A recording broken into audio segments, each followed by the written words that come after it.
नमस्कार, मैं रविश कुमार। हमारे देश में सिस्टम कैसे काम करता है, उसके काम का क्या पैमाना होना चाहिए, इसका समय समय पर मूल्यांकन करते रहिए। देखिए कि एक सिस्टम बहुत बड़ी संख्या में लोगों को कैसे कुछ नहीं समझता है और वही सिस्टम किसी एक व्यक्ति को कैसे देश और समाज के लिए खतरा बताकर फर्जी मुकदमे में बंद कर देता है। आज के प्राइम टाइम में आप देखेंगे कि हजारों की संख्या में शोध छात्र हों या अकेले फादर स्टैन स्वामी हों, सिस्टम को कोई फर्क नहीं पड़ता है। फर्क यही है कि हजारों की संख्या में छात्र लाचार नजर आते हैं, एक अकेले स्टैन स्वामी सिस्टम की नाइंसाफियों से लड़ने निकल पड़ते हैं। मगर होता क्या है, पहले बात करते हैं यूजीसी स्कॉलरशिप की। शुक्रवार को मुझे असम से लेकर कश्मीर से बधाई संदेश आए। मैंने ऐसा तो कुछ किया ही नहीं था, सिर्फ एक पंक्ति पढ़ी थी कि भारत के शोध छात्रों को कई महीनों से छात्रवृत्ति नहीं मिल रही है। छात्रवृत्ति आज भी नहीं मिली, लेकिन सिर्फ एक पंक्ति बोलने से मेरी वाहवाही हो गई। फरवरी 2020 के बजट में कॉलेज और यूनिवर्सिटी की स्कॉलरशिप का बजट 141 करोड़ कर दिया गया। 2019-20 में छात्रवृत्ति का बजट 381 करोड़ था।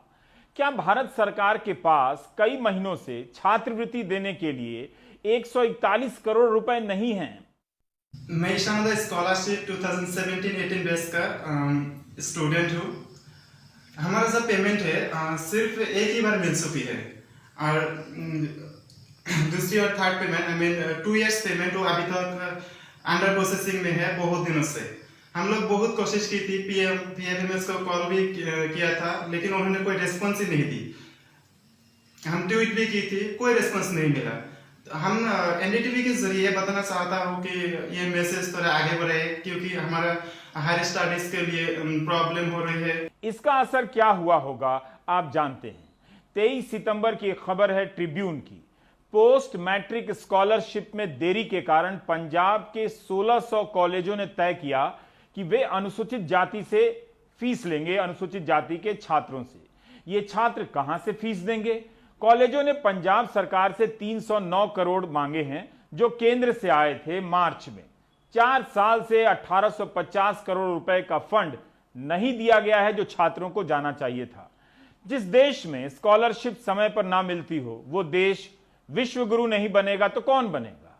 एक और पॉजिटिव न्यूज, जैसे होता है ना कि शादी के भोज में थाली में एक और पूरी एक्स्ट्रा डाल देते हैं। बिहार में 29 नवंबर को 2 भर्ती परीक्षाएं हो रही हैं। एक तो 2 परीक्षाएं एक साथ नहीं होनी चाहिए, लेकिन इनमें से एक परीक्षा की भर्ती 2014 में निकली थी। इससे अधिक पॉजिटिव न्यूज क्या दे सकता हूं कि बिहार में एक परीक्षा 6 साल बाद हो सकती है। अभी रिजल्ट नहीं निकला है। इसका मतलब है कि हमारा सिस्टम भूलता नहीं है। 2014 के बाद भी उसे याद रहा कि परीक्षा करानी है। इंतजार करना बिहार होना है। भारत में कोविड से मरने वालों की संख्या 1,09,000 से अधिक हो चुकी है। अच्छी बात है कि हम स्वास्थ्य बजट पर ध्यान नहीं देते हैं और थाली बजाकर महामारी भगा लेते हैं। ऑक्सफैम की एक रिपोर्ट आई है। ऑक्सफैम ने अपनी report commitment to reducing inequality index 2020 में पाया है कि दुनिया के सभी देशों के मुकाबले भारत का स्वास्थ्य बजट नीचे से चौथे नंबर पर है ना कमाल? रिपोर्ट कहती है कि इसका असर भारत की कोविड के खिलाफ लड़ाई पर भी पड़ा होगा। भारत और अफगानिस्तान दोनों अपने बजट में से मात्र 4% ही स्वास्थ्य के लिए रखते हैं। जितना खर्च किया जाना चाहिए उसके 1/4 से थोड़ा सा ज्यादा खर्च करते हैं। रिपोर्ट में यह भी पाया गया है कि भारत की आबादी के मात्र 50% हिस्से को ही सबसे बुनियादी स्वास्थ्य सुविधाएं मिल पा रही हैं।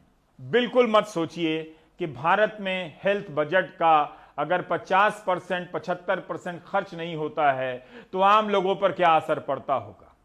यहां लोग इलाज के चक्कर में गरीब हो जाते हैं, बर्बाद हो जाते हैं। मिडिल क्लास वाले भी नहीं बचते हैं।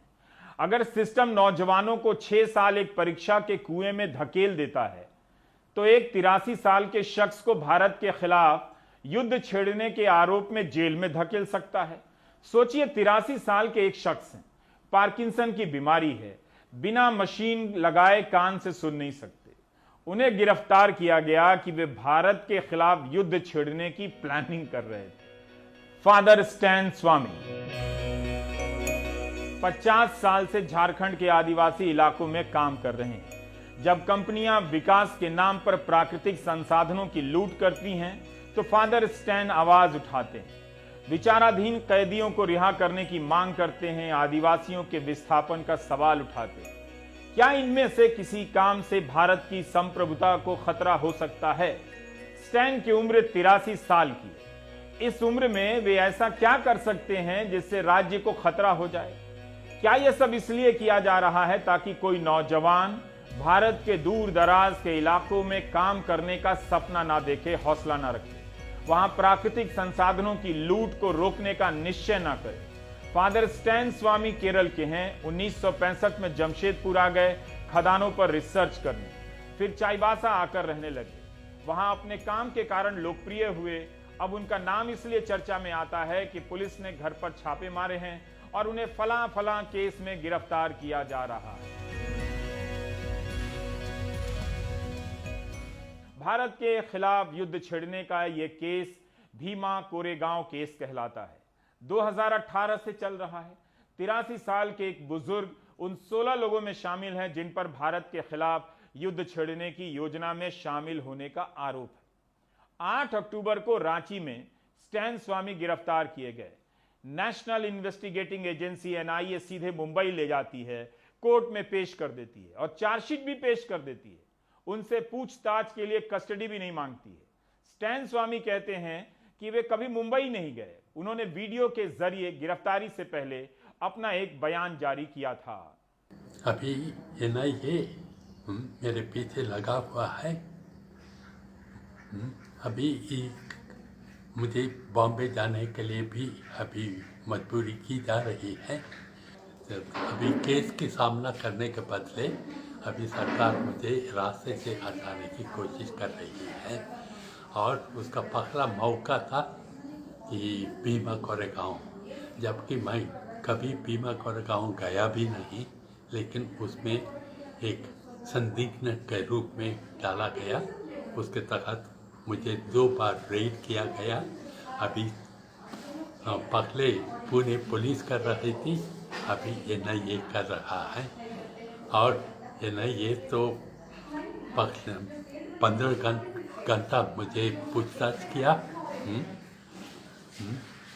और उसके मेरे सामने ऐसे कुछ एक्सट्रैक्ट को रखने लगा जो माओवादियों के बीच में कुछ कम्युनिकेशन हो रहा था। मुझे किसी प्रकार का संबंध नहीं था उसमें, लेकिन वो सब मेरे सामने रखा गया। ही बोल के ये सब मेरे कंप्यूटर में पाया गया। इस सब को मैं इनकार करके आया हूँ।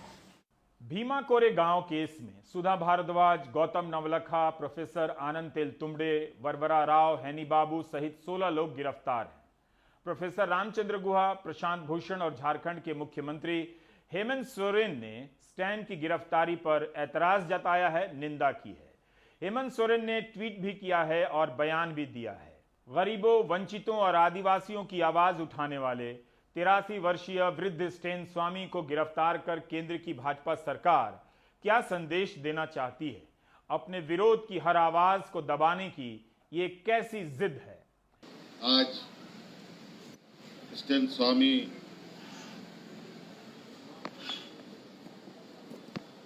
आदिवासियों को, पिछड़ों को, गरीबों को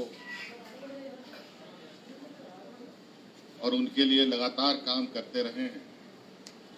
आज मुझे लगता है कि 80 साल से ऊपर की उनकी उम्र हो चुकी है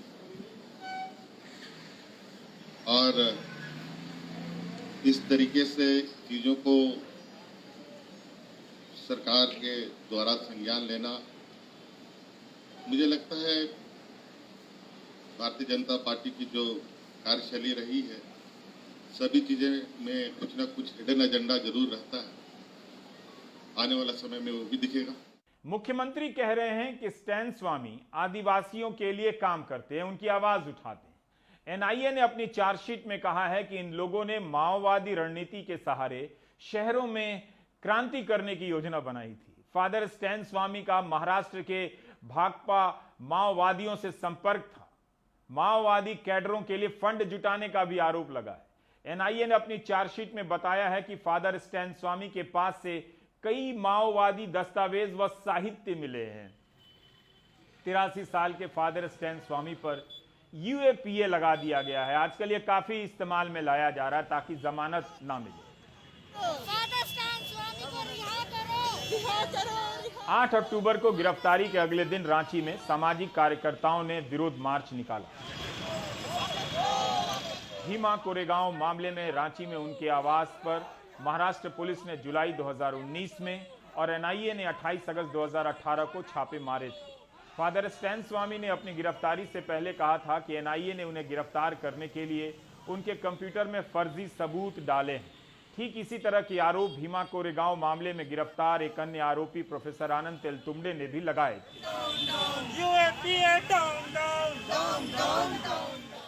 इसके अलावा झारखंड में एक आंदोलन हुआ था, पत्थलगड़ी आंदोलन। स्टैन ने इसके समर्थन में लेख लिखा था और बीजेपी की रघुवर सरकार ने इसे नक्सलवादी आंदोलन करार दिया था। सैकड़ों हजारों की संख्या में लोगों के खिलाफ गंभीर धाराएं लगा दी गई। खबरें तो ऐसी भी आईं कि 10,000 आदिवासियों पर पत्थलगड़ी में शामिल होने के लिए राजद्रोह के मामले लगा दिए गए। स्टैन के खिलाफ भी राजद्रोह का आरोप लगा। हेमंत सोरेन ने मुख्यमंत्री बनते ही सारे मामले वापस ले लिए। यहाँ हम लोग सब फादर स्टैन स्वामी के पुराने दोस्त हैं और पुराने साथी हैं। हम लोगों ने उनका काम बहुत नज़दीक से देखा कि कैसे हिम्मत करके सालों से झारखंड के आदिवासियों के अधिकार के लिए खड़े हुए, न्याय के लिए हमेशा खड़े हुए, हमेशा मेहनत करने को, ईमानदारी से काम करने को तैयार है। और आज न केवल उनका गिरफ्तार के खिलाफ खड़े हैं जो बिल्कुल आर्बिट्ररी है और रूथलेस है। आप सोच लीजिए 84 साल का व्यक्ति है जो जिनका स्वास्थ्य भी अच्छी नहीं है और बिना कोई सबूत उनको जेल में बंद कर रहे हैं। हमको लगता है कि ये एक डेमोन्स्ट्रेशन ऑफ रूथलेसनेस समझना चाहिए। तो न केवल इस गिरफ्तार का विरोध कर रहे हैं लेकिन इस कानून भी जो यूएपीए है जिसको लेकर उनको गिरफ्तार किया गया है इसका भी विरोध कर रहे हैं।